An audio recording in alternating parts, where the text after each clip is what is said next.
really about picking yourself up when you fall down. I've had so many crashes, both on and off the mountain. And I felt like this was an appropriate title because it's really all about picking yourself back up. And I really hope that readers are inspired to pick themselves back up in, their own personal struggles, and hope that gives them confidence and empowers them to feel stronger.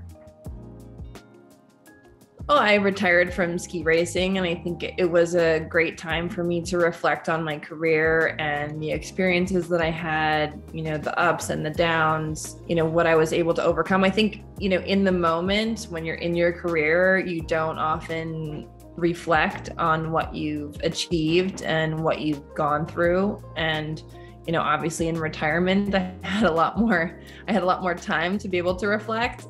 And I think it was also a good process for me, to be able to move past ski racing, to put kind of that part of my life behind me in a lot of ways.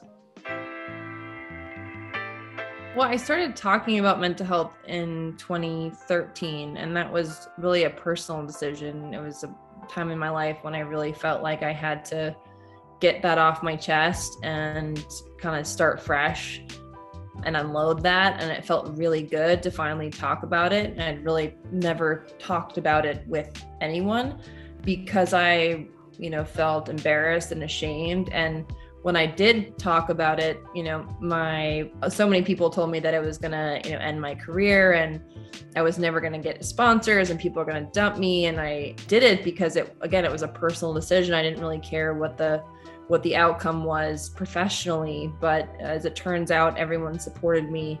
And again, I put it in my book because it's a big part of my story. And, fame can put you in a lot of different positions. And oftentimes people think that, being successful equals happiness, and it definitely does not do that.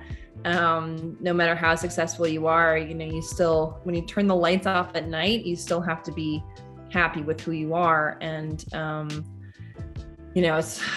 I had oftentimes difficult times during injuries and being on the road by myself. And it's one of the reasons why I got my dog Lucy, because I needed a companion.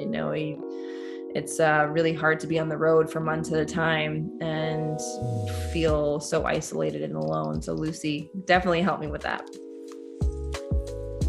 The spotlight is difficult, and it's definitely part of the job of being a professional athlete and being on the world stage. That's just how it goes.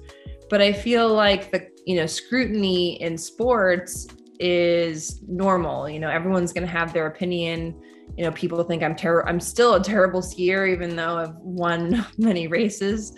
So, I always said there's going to be opinions in sports. That's kind of what makes sports. And I think that the other aspect of, fame is being in the public eye on a personal level. And I think that is much more difficult for me to handle. And no matter how much I've been through, however thick my skin is now, it's still not impenetrable. Things still hurt me, and I try as hard as I can, not to engage, not to read comments, not to take offense to headlines, which are kind of, for some reason, always there. But, I think, again, it's kind of like the part of the job that you don't necessarily expect, but are put in a position to have to deal with. In business, I'm very driven, and I've used my competitiveness to my advantage in that regard. And I'm never one to be sitting around. I'm always looking for the next project and what more can I do, and networking and learning and all these new experiences. So I've put that competitiveness to use, but it's definitely not the same as racing down a mountain at 85 miles an hour, I'll tell you that. He's such a great person, and he's always inspiring. He's always kind. And it's like, sometimes I'm like, are you actually human? I don't it's not possible that you can be this nice of a person and be this big of a superstar. But he's great, and I was really thankful that he contributed to my book, to the blurb on the back.